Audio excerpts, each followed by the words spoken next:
I mean, it cried not about anything else that happened growing up, but about losing. I've grown up in an abusive environment and with a toxic family. It would have been nice to have a voice that I could listen to as some sort of, if you like, guise. So to get me awkward, and so sorry to just be a bit confronting, but I remember he would ask me in the morning if I liked it. And then I ran away from home. I moved in with my grandparents, and so I think I kind of compensated for the lack of him saying that this is not something that you should be doing to me because I'm not your grief wife. Never goes away. You just learn how to live with it. And I think we have to make peace with the fact that you just have to learn how to live with grief.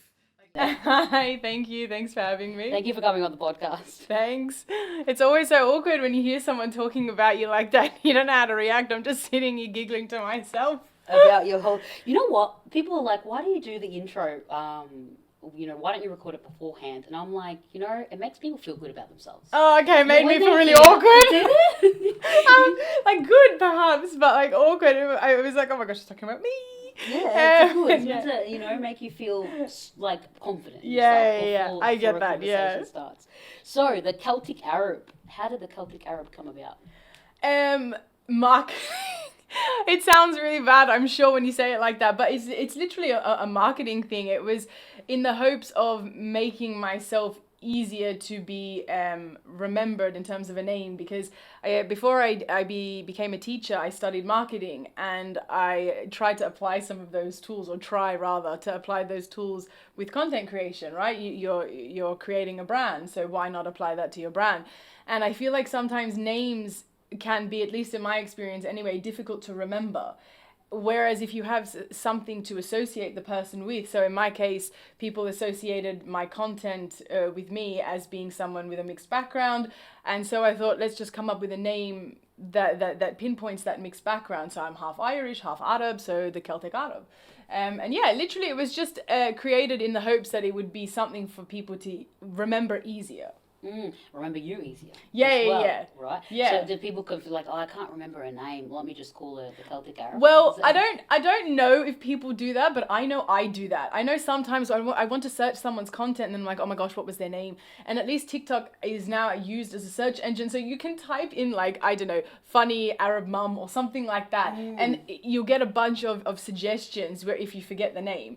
I seldom actually remember people's names. It's so bad. But at least in this, sort of scenario, if you've got a different name you can associate someone with, then usually that works. I think. I could be wrong. No, I agree with you. Like, it's a story. Like, when I was reading Patience, I couldn't remember their names, but I'm like, hang on.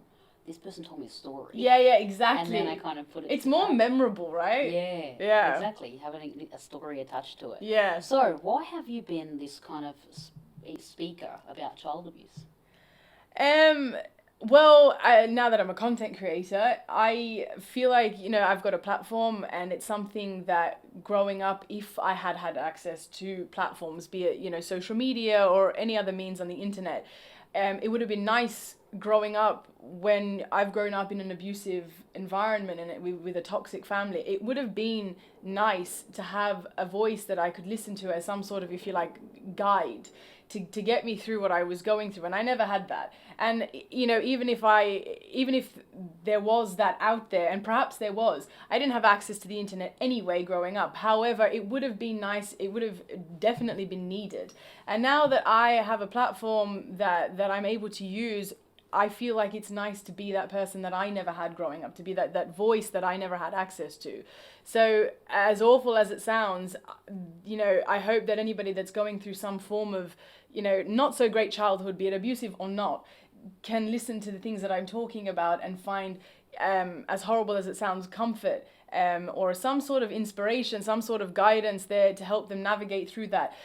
Mainly, really, if you think about it, because people that go through negative scenarios, be it in their childhood or their adulthood, sometimes, it's kind of like a two-part situation where you use it as either an excuse to end up, in a bad situation, or as an excuse to end up in a good situation. And I hope I'm influencing there in the good situation. I hope people are seeing, oh, she didn't use her childhood as an excuse to then give up, or as an excuse to, just hate the world, to simply put it. But instead is using it as a reason to not do everything else that she went through growing up, if that makes sense. That makes a lot of sense. I think some people go either one way or the other.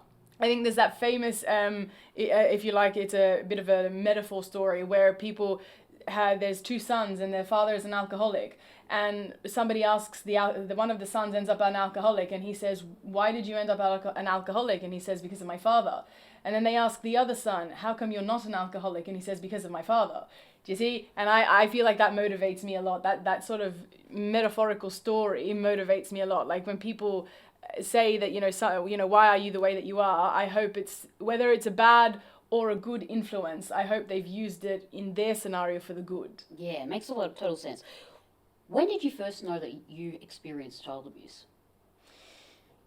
Oh, that is a very deep question. Oh, actually, probably when I was about 12, or no, I would have been 13 at this point, and I was in year 7, and I was talking about something that happened at home with my friend in high school, and she said to me that doesn't happen in her family. And I remember saying to her that maybe it's just because, we're Arab. And I'm pretty sure she was an islander. And I remember her relating to me, saying, I come from a strict family too, but we still don't do that. Yeah. Okay. And that was kind of the little start. It wasn't clear cut to me straight away, but it was kind of the start to me realizing, hang on, this is just me. Yeah. Yeah. What did you? You don't need to go into detail about what you shared, but was it more like physical abuse, or was it emotional, mental as well?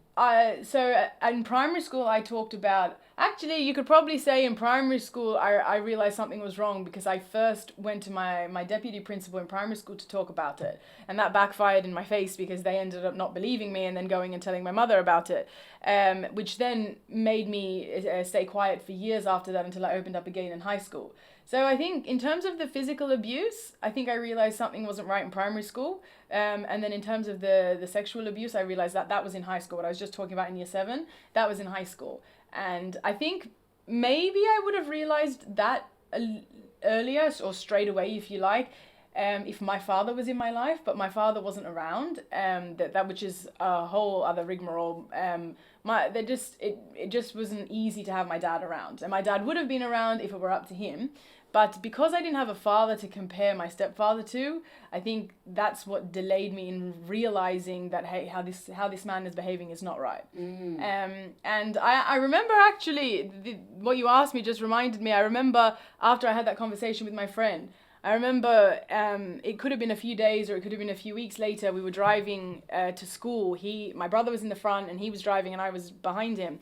And I was trying to get him to cut it out. Like I wanted him to stop, and I didn't know how to address it head on. And I also didn't know how to term it because I didn't actually know. I would have been 13 at this point. I didn't actually know what was going on. I just knew I didn't like it and I knew it was wrong. And I remember saying this is so awkward and so sorry to just be a bit confronting, but I remember he would ask me in the morning if I liked it, and I remember responding to him saying that this is not something that you should be doing to me because I'm not your wife, and that was the only way I knew how to express it. And I remember looking at him through the mirror while he was driving and saying to him, "You're treating me like your wife and I'm not your wife, so you shouldn't be doing that, so of course I don't like it." And he just giggled and kept driving, and that's how that began.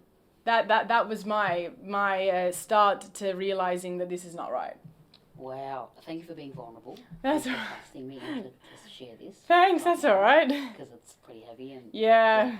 You just mentioned you have a brother. Yeah. Did you share that with him? No, so I'm a lot older than my siblings. I have 3 sisters and a brother, biologically, and my parents only had me, and they separated pretty much straight after I was born. That sounds really bad, but yeah, they separated soon after I was born, and then my father, 6 years later, had my sister with his then partner, and then my mum has had another 3, 8 years later with her current partner. Okay. And so my mum's got another boy and 2 girls, and my brother saw a couple of things growing up, but he was way too young to, in any sense of the word, comprehend. Okay. But yeah, no, they're too young for them to have been, my siblings that I confide in. I'm more of a second mum, if you like, because of the age gap. Yeah. Yeah, so that didn't happen, yeah. Are they old enough now to look back? Because a lot of the time you don't know, and then you look back or you remember things and you're like, whoa, that was wrong. I don't know, because I actually don't talk to my siblings that live with my mum. So as a consequence of cutting ties with my mum, I had to cut ties with the lot. Okay. which is horrendous, but it's something that I had to make peace with, because what I was going through growing up was I was the only one going through that from my mum and my stepdad. Yeah. They were not experiencing any of that. And I assume that's because I'm the outsider, I'm the kid from a different marriage, and my mum doesn't want that.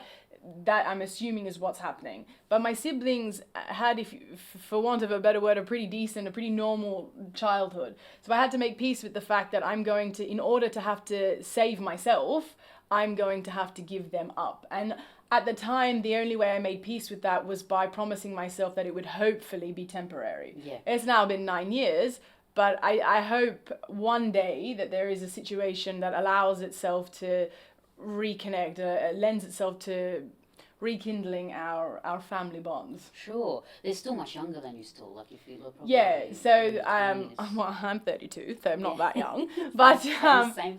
but my brother is 8 years younger than me, and then my next sister would be 10 years younger, and then the next sister is 12 years younger. Yeah, so they're still at that, you know, it's some, I think. If I were to compare their ages to where I was at with their ages, and obviously this is my experience and they need to speak for themselves, but in my experience, my mum was quite a manipulative person with how she spoke. I view my mother as quite a narcissistic mother, and so her worldview is very much manipulated onto your perspective.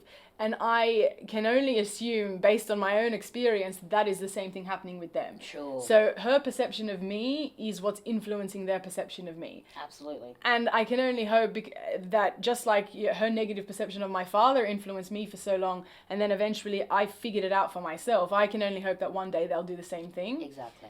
But, you know, that's their path, and I can't... You can't do anything. Yeah. I think you're making the right choices. I hope so. Absolutely.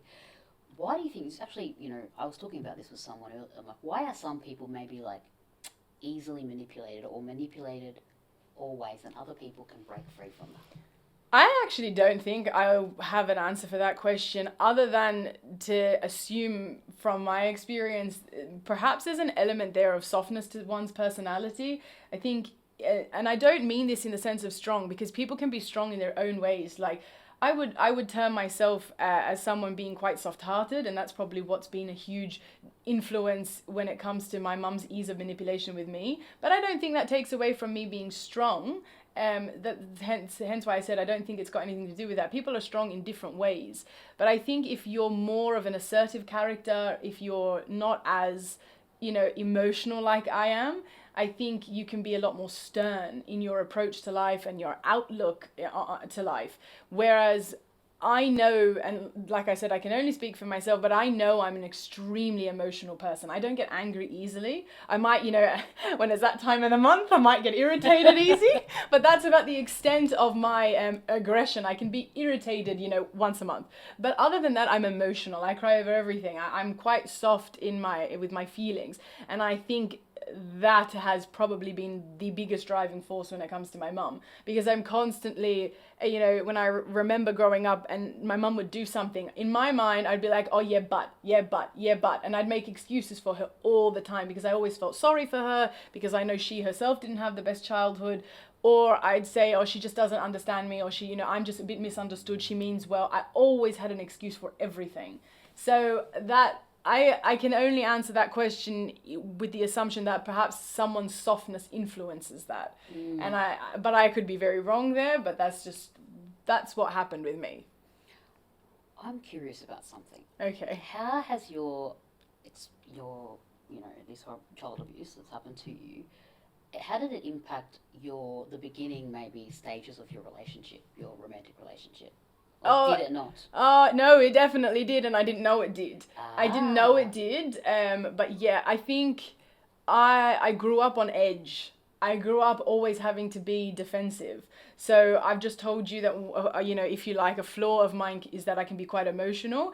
I'm not an angry person, but I can be a very defensive person. And I can always assume that people are ready to attack me. I'm always so quick to assume that people saw something wrong with something I said or did. And so I'm always 1 foot forward, ready to be defensive, because I've had to do it my whole life. Yeah. For the first 22 years, I always had to defend myself. And I think, I'm no scientist, but I'm pretty sure science often talks about, you know, your mental wiring, you know, the way that your brain is constructed is very hard to undo later on in life, because once it's done in those first few years, that's it. And so trying to change that is incredibly difficult. And in my first relationship, I didn't know that was happening until too many people were constantly saying to me, why are you always defensive? And I didn't realize. And then I thought, if one person is saying it, that's one thing. But if there's a lot of people saying it, I'm the common denominator here. I have to be wrong now. So that brought it to my attention. I was seeking therapy at the time, and I had to bring it up with her to try and understand myself. And I think that was the beginning of realizing that the healing isn't just going to be within myself. The healing is going to be, circumstantial as well. In certain contexts, I'm going to have to learn how to deal with people normally as opposed to defensively. So yeah. Makes a lot of sense. I love that you actually were like, hang on, if I'm hearing it multiple times, there's something here. I need to look into it, because a lot of people don't realize that that's part of your external self-awareness. Yes. And you're not going to know, you're not going to be able to be completely aware if you're not taking in that feedback that you're getting, and if it's something that's reoccurring. Yeah, I think I made a video about it a long time ago, about maturing. I was talking in this video, maturing is realizing that you can also be in the wrong. It's not just, I get it, we've been hurt growing up, so we think, we're the ones, and we have been done wrong by, if you had a bad childhood. But actually, you have to also realize that as a consequence, perhaps, but you also have things wrong that you need to accept and need to work on. So if, like I'm using as an example, if everybody is telling you the same thing, you can't be right. No. You must be wrong. So you've got to then learn to address that. And then in my second relationship, my current relationship, sometimes I might be told the same thing. Why are you always so defensive? And it's not something that I have successfully gotten rid of. Perhaps I've worked on and I've gotten better at it, but it's definitely a problem that I've still got. And I hope eventually I will fully master it, but it's definitely still there. I can understand, I actually relate and resonate with some of the things that you were sharing. And I think too, when people hear about child abuse, they don't look at, they can't understand, I think, that people don't know they're experiencing it. Oh my gosh, yes. Yeah. That's so true. A lot of times when I make content about it and people comment and they say to me simple things like, why didn't you just leave? Or why were you 22 before you realized that it's time for you to run away? You're an adult at 18, you should have left years before. But it's actually not that simple. No. You can tell from the comments who understands and who doesn't. Exactly. It's not that simple. And I don't think this is exclusive to my cultural experience, but I think it definitely enhances it. I grew up in a culture where you're not an adult until you're married, and you don't leave the house until you're married. Yes. And so in my mind, I'm a child until then. I might be a mature child, I might be, legally an adult, but I am definitely their child, and I have no right, if you like, to leave until I have done culturally speaking, the right thing, which is get married first. So it's not that simple. And also you don't actually realize what you're going through. And it's not until, actually it hurt more afterwards. So when I was there, I knew it was bad. I knew everything that both of them were doing was horrible and it hurt.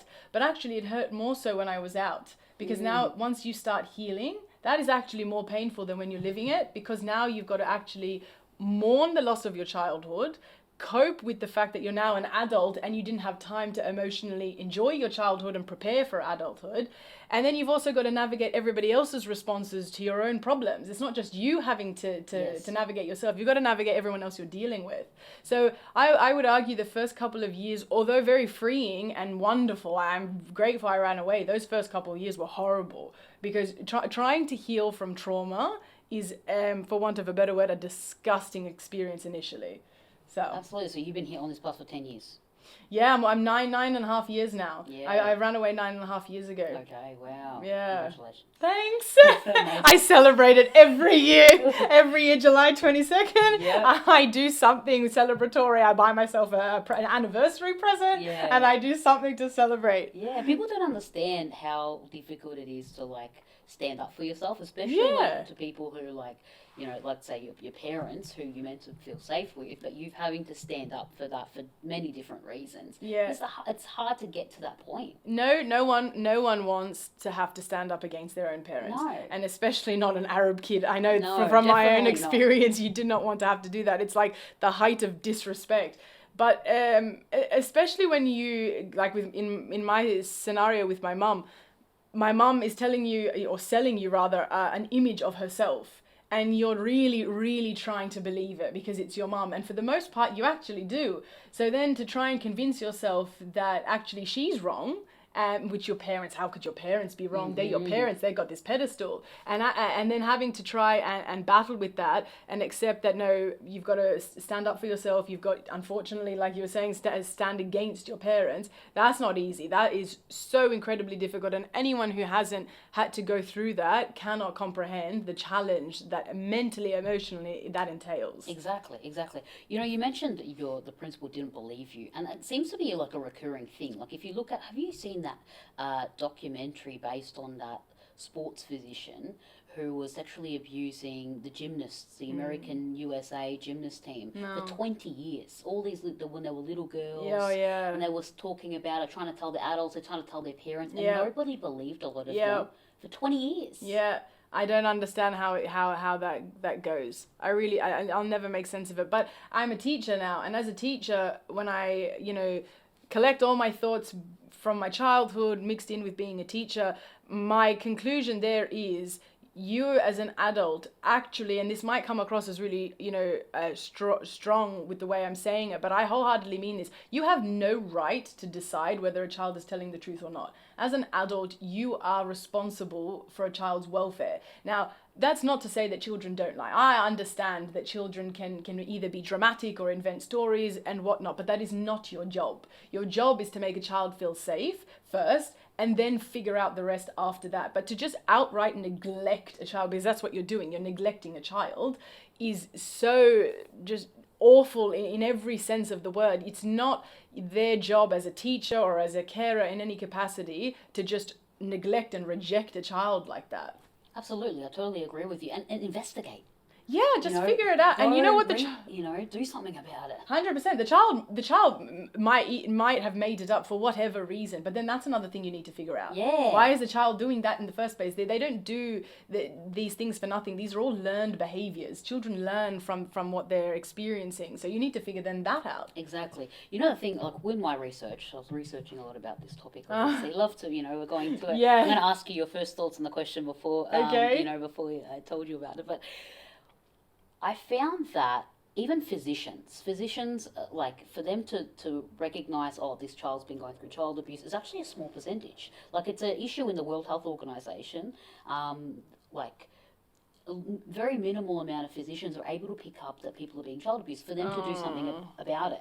And the other thing too is that a lot of relatives, even if you do tell adults, the problem is everyone's too afraid to do anything. Yep. Like even if you tell aunties or uncles, even if you tell anyone, nobody actually takes it in their hands to do something about it. So and it makes sense why only like 20% of physicians are actually taking the steps and doing something about it. And it's actually a larger problem than people realize. Yeah, I was 13 when I first spoke up about what my stepdad was doing. And my mum didn't believe me, first and foremost. And she was the first person I told. She didn't believe me. And the only reason that in the end she did is because he admitted it. Until this day, I am shocked that when she was willing to stand by him and accept that I was lying, and yet he still came out and admitted it. And then slowly, other people started to find out. First, his family. Now, his brother was disappointed beyond belief and turned away from him for a long time. And I later found out, years later, that his wife begged him to go to the police. He didn't want to go because he didn't want to cause problems with the family. His parents found out. I was actually kicked out of the house for a while, for about a year, and I had to move in with his parents in the granny flat in the back. And they knew what was happening and accepted it because he admitted it, but that's still their son, and we still need to be quiet and move on. Eventually, my mum's family started to find out, and their aunties, and they were all hoping that something would happen, but the child has to be their own hero. And like, statistically speaking, the child is their own bloody hero, and it's so sad. I made a video one time about it where I spoke about how as a child you're waiting for a hero to come and save you, only to realize as an adult you had to be your own hero. And that video, it's actually sad, it went viral because the amount of relatability and people in the comments, if you're like crying because they realize as adults that they had to be their own hero, because no adult has the the adult within them to go and do right by a child because they're all too scared to upset anyone. Yeah. It's so true what you just said. It is so unbelievably true. Some adults do have you knowing this now, you would be able to take. Yeah. I would take things physically in my own hands. Like, hey, come with me. You're not staying in this environment anymore. Yeah, unfortunately, that's not my experience, and that was not, I'm sure, is not a lot of people's experience. No. Everyone just wants to, quote unquote, keep the peace. Exactly. Everyone just wants to try and you have to swallow it. You have to deal with it. You need to be the peacekeeper, even though your peace has been utterly destroyed. That way, everybody else can continue life as normal. Yeah, it's horrible. Yeah. I don't know how that's been going on. So, listeners, as you can see, the question is, what are the cultural differences when it comes to child abuse? When I first sent you this question, what were the first things that came to your mind? At first, it was kind of straight away just comparing my family's responses, like just visualizing how it was responded to differently. But then, I suppose, like, it's not something that you can answer with a generic response, because then the implication there is that this culture does do this and this culture does do that. Exactly. Whereas everyone's responses are different. Now, you could argue that culturally there are influences there, especially from a Middle Eastern background. There are huge influences there. But initially, my first thought was to just compare my own experiences. Yeah, no, I love that you did that, and I love that you came back to me like, what are you talking about? Yeah, I know. I was like, hang on. What do you mean? So I was doing some research. So on the World Health Organization, the scope of the problem is actually child abuse, well, they call it child maltreatment, is actually not exactly defined in different cultures yet. Clearly. Okay. So it's yet to be defined in lots of different cultures. That's why a lot of physicians, even like European countries, Western countries, there's a lot of the definition. But let me read you the World Health Organization definition. So it says, child maltreatment is the abuse and neglect that occurs to children under 18 years of age. It includes all types of physical and or emotional ill treatment, sexual abuse, neglect, negligence, and commercial or other exploitation which results in actual or potential harm to the child's health, survival, development, or dignity in the context of a relationship of responsibility, trust, or power. Right, you can tell it's an intricate topic when the definition has to be so intricate itself. Yes. But based on what you were just saying, that's really true, because a lot of the time whenever I talk about online my mum being abusive, I will get a lot of Middle Easterners in the comments saying, just straight away assuming, no, your mum was just being strict, your mum was just being physical with you because that's how we discipline our children. You know nothing about me. Yeah. I haven't said a word in this video as to specifics, what she physically did. You just know, one, that she's Arab, and two, that I live in the West and I'm now accusing her of being abusive. So you're just assuming that is equated to a strict mum being compared to a not so strict mum in the West. Could not be more wrong. Could not be more wrong. Like, that definitely should be defined in more cultures. Yeah, absolutely. And it's not to say too, doesn't mean because Arab like culture or the culture itself doesn't mean parents. There are some parents who are against this as well. Yeah. There are some parents who don't do a lot of these things in Arab cultures. Yeah, no, I always get comments of people saying to me, why are you proud to be half Palestinian when your mother is the Palestinian? What's that got to do with it? Yeah. My mum is the only, and then also in my mum's words, her parents were not that great to her either. Now, obviously, I have no witness to that. I can only speak from my own experiences, but her family all have great stories to tell growing up. Yeah. So actually we're the minority. The majority of their experiences, now I'm not pretending that Arabs aren't known for being stricter parents. I am very well accepting and across the fact that is the case. But strict and abusive are two completely different things. Exactly. Yeah. I think that's what people need to be aware of. Even adults that are raising their kids, they don't realize, am I going too far here? Yeah. That's the problem. They don't realize how to discipline without being abusive. Yeah, and I think that's a really contentious topic when it comes to how you discipline your child. And so when you get people in a room that are debating whether they're for or against beating your child whenever they've done something, that's an argument perhaps for another day. But in my experience, if you're beating your child to the point that they are bleeding and being left with bruises and they're passing out, you're abusing your child.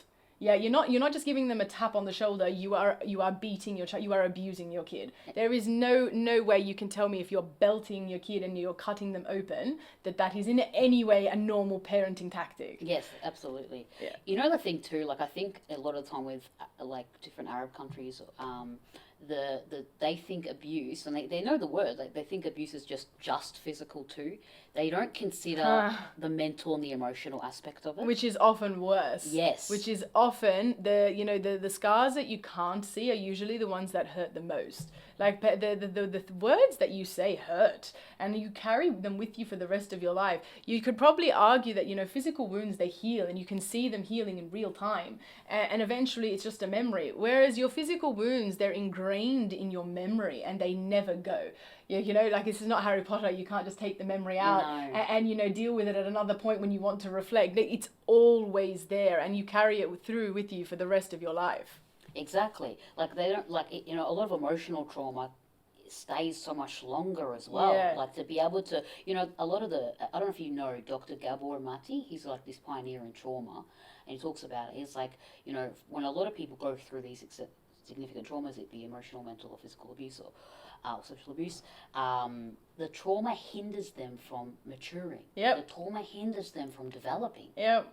So people aren't realizing how much it's not allowing for growth or progression or movement forward. Yeah, that makes sense. And I do find myself sometimes, this is probably, and more so than anything else I've had to admit, actually, but this is probably one of the most embarrassing things that I will ever admit out loud. But sometimes I find myself behaving like a child, and I don't mean like a child in the sense of, like a baby, like goo goo gaga. I'm not talking like that, but sometimes I find myself in a scenario almost like a comfort thing, like just reverting to my inner child's emotions and just comforting myself with that. Sometimes I miss my siblings, and the only way that I find that I can cope with that is to put on kids TV shows in the background that I used to watch with them growing up. I'm a 32-year-old woman, but I'll still put something like, for example, there was a show we used to watch growing up called Balamori, and I'll put it in the background. And that is just my inner child being comforted with those things that I have to hold on to, because otherwise I lose them. So, yeah, sometimes even as an adult, you're reverting back to your inner child as a coping mechanism and in an attempt to heal. Absolutely, and like especially too when, different things happen. For example, my grandma passed away last year, and I revert back to like memories, and I want to go back to memories as well to be able to like connect with her. Like that's what I have. Like when she was her sound body and mind was when I was younger. So I'm trying to revert to there to like be able to connect with her. We're having a conversation right now on her furniture, so that is for me something special, and I try and bring it into my adult life. Yeah. Even though we like I'll remember things that I used to do as a kid, or things that she used to do, and be that childlike part of me would come out, and I'd want to do that. Yeah, I wrote in a prose once, I wrote something about how I'll keep you alive in my memories, and that was about my grandparents. I document, if you like, almost my whole grandparents' life. Everything we do, I take a photo, I record videos, because actually my biggest fear is losing my grandparents. I think, and this is for anyone that's going to question it, this is nothing against my father, but when I ran away from home, I moved in with my grandparents, and so I think I kind of compensated for the lack of parents growing up with them. They've filled that void for me, so much so that I'm incredibly attached, more so than I probably would have been with parents if I had a normal childhood, because they've compensated for me in a healing sense. So everything I do, I try to attach to myself to those memories so strong. I've tattooed their names on my ankle. Like they're so important to me, and my biggest fear is that time where I have to deal with life without them. Yeah. Because they're my when children walk around with that safety blanket, they're my safety blanket. I completely resonate with you so much. Yeah, it's so sad. It's the same for me. Yeah. Yeah, no, it's beautiful as well. Like, they're passing for me. So my grandfather passed away 5 years ago, and my grandmother a year ago, and I'm struggling with it till now. Yeah. I still cry. Yeah. Like, every couple of days about it. Yeah. And I have my grandma's coat that she used to wear when I was a little kid. Yeah. And I have it next to me in the bed. Like you're gonna make me cry. You're gonna make me cry. Because I really feel that, and it's difficult. It's really hard. And they were my safety blanket, and your parents aren't able to give everything if they don't have the ability, the mental capability, the maturity or awareness. I'm gonna cry. Sorry.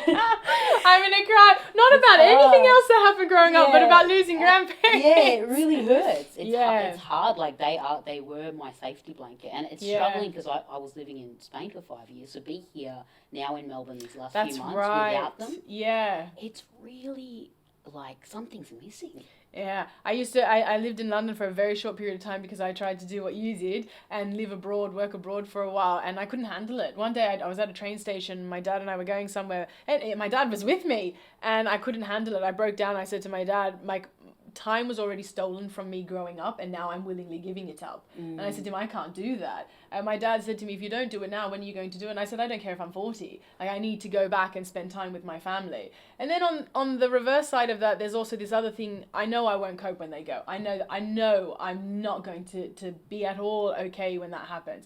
So I tried to find comfort in knowing you can go and achieve your life's dream and, you know, get away from everything and distract yourself by coming back here when you have to deal with this. When you have to deal with the loss of your grandparents, because it's honestly the scariest thing in my future. Sometimes I often sit there and hate the fact that I'm young, because I hate the idea of having to face a future assuming that, you know, I have a long life without them, because they're already in their 80s and I'm in my 30s, and I just, my grandparents have a very special place. Absolutely. Yeah. I used to say when I was little, I'm like, I don't want to be here when they pass away. Yep. And for some reason, life ended up being that way. I wasn't here. When I left for Spain, 2 months later, he passed. And then my grandmother, and I knew I couldn't handle it. Because I was so close and so with them, you know, 4 or 5 times a week for the first 20 years of my life. Yeah. You know, it's a huge thing. But what gets me through and what helps me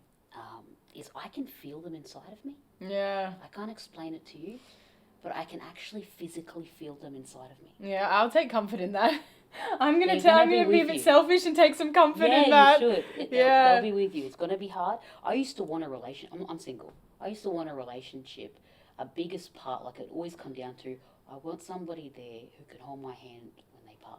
Yeah. And I'm single. No one was with me, and I'm like, if I can, you know, my hardest thing I know for me would be getting past through their passing. And you know, now I see wanting a relationship in a different way. Now I'm like, oh, okay, well, I want that person to complement my life. Of course, and I'm not in any rush to be in one, but it was just for someone to be there for me in that time. Similarly, on this topic, not exactly the same sentiment, but I was often, when I broke up with my first partner, I was with him for quite a number of years, and 1000% not right for me. It had to end. But I do remember vividly thinking to myself, Jesus, like, my grandparents know him, and God help me if whoever I end up with next don't get to meet him. I was terrified of having a future with someone who I couldn't share stories or memories of with them. And thankfully that happened. That was my biggest thing. Aside from, yes, you of course want someone with you when you have to go through that. And I'm so sorry you had to go through that without someone. But my biggest fear was them not knowing, not getting to, not just me, not getting to approve. I wanted their approval, and then being able to have someone I can share those memories with later on, like having someone I could sit down with, you know, when I'm their age and talk about them. Yeah, no, it makes me feel like you think about these things a lot, and it makes a difference. And you know, and I hope you do. They're going to be, you know, they're with you. They've met your partner. They're here at the moment. Actually, they're in Melbourne. Which is great. I saw you guys went to Puff and Billy together. You took them with you, which is awesome. Yeah, my grandfather was a big kid, hung his legs out the side of the train. I love that. Swinging it along the way. Yeah, it's beautiful. I love that you take in so, you know, you're making the most of it, and you're present with them. And you're bringing them into life. They play a big role in your life. You prioritize them, which not a lot of grandkids do. They don't prioritize their grandparents. You know, they don't even have a conversation with their grandparents ever, even if they go to their house. Yeah, and sometimes, unfortunately, I think a lot of people live to regret that. Because you don't, when you're young, you don't actually appreciate how untangible it is. Like, you need to latch on to that while you still can, because it is beyond comprehension when it comes to the notion of precious. It is so precious because it can end at any time, and you have absolutely no control over that. And in my grandparents, my family collectively, and of course mainly my grandparents, but they're like my best friends. Yeah. Like I love my friends too, and my partner is essentially my best friend. We do everything together, but my family and my grandparents, they are my closest friendship group. Like, God willing, I get married while they're alive, I want my grandparents to be in my bridal party. Yeah. I need them by my side, yeah. I love that you're saying that, because that's the same for me. Like, my grandparents, like, one of my best friends, like, we weren't allowed to go to friends' houses. I wasn't allowed to, like, go sleepovers. Like, I can't do anything. Yeah. So, and I see my grandparents, like, 4 to 5 times a week, first 21 years of my life. Yeah. They're going to be a sleepover at their house. They're, like, your best friends. Like, they were very much into, like, their grandkids, too. Like, they wanted to, like, play. Like, my grandmother would put on, like, some old Egyptian music and dance around the house. Yeah. I always used to say this is a different set of grandparents now on my Arab side. We were just talking about my Irish grandparents, but with my Arab grandparents, my teta, I always used to say I was taught how to dance before I was taught how to walk. Yeah. Because she always used to put me up on a table, and my jidda was a musician. And he used to play the qanun and the oud and the violin as well. And he used to play all the time with his friends. And my teta used to hold me up on a table, and she used to start teaching me to dance with Kulthum in the background. Yeah.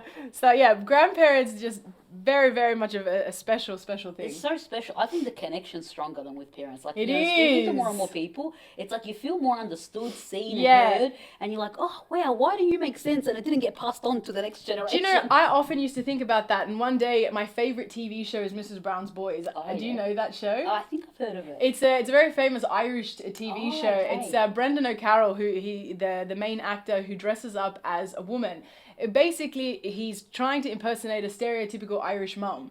And in the show, one of the shows, he talks about this concept, why do grandparents seem to be so much better at the job than parents? It's because you have experience. It's because you've gotten to a point where you've already lived through maybe 1, 2, 3 children, you get the job now. Now you're at an age where you can be more empathetic and emotional and loving because you've learned. You've grown now. So I believe that. I think there's a lot of truth to that. Although a comedy show, I think there is a lot of truth to that saying. Absolutely, absolutely. So thank you so much, Bernadette, for this beautiful conversation. I love to ask all the guest speakers at the end of every conversation, how has the conversation with me right now made you reflect or highlight anything to you? Perhaps I would be lying if I didn't say I don't already reflect on a lot of these things already, because we're talking about things that require you to heal, and in order to heal you have to reflect a lot.